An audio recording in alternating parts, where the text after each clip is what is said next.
Sveiki! Šiandieną parodysiu, kaip užpildyti pajamų deklaraciją. Tikiuosi, kad šis pavyzdys jums padės. Atidarėme Skatė.lt puslapį, spaudžiame Login.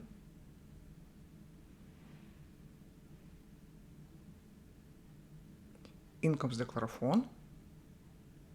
Jeigu turime mobilų bankydę, spaudžiame E-legitimafon. Bankydė. Surinkime prisijungimo kodą. Atsidarius Skatė.lt puslapį matome, kiek turėtų grįžti pinigų. Toliau tikriname kiekvieną poziciją.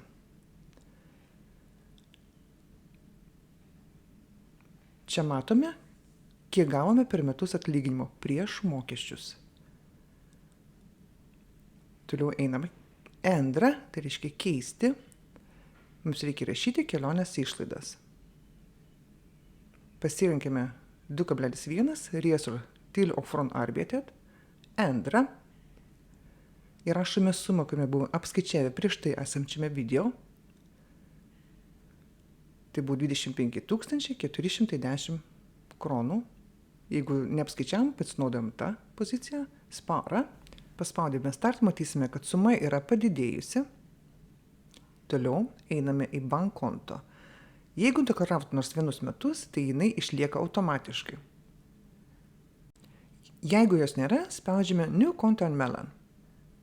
Užpildome clearing numerį.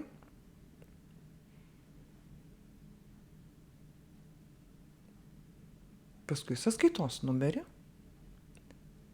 Ir spaudžiame Anmäl. Toliau užpildome kontaktinę informaciją. E-mailą.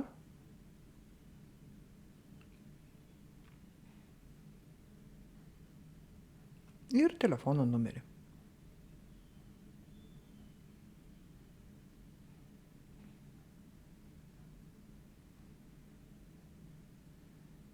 Spara.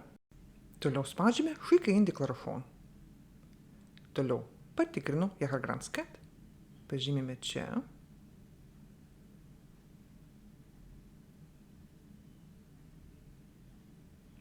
Nästa.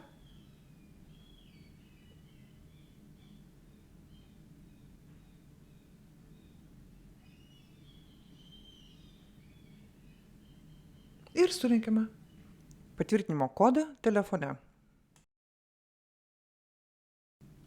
Deklaracija išsiųsta. Primename, kiekvienas atvejis unikalus. Naudokite tik tai savo skaičius. Ačiū, kad žiūrėjote.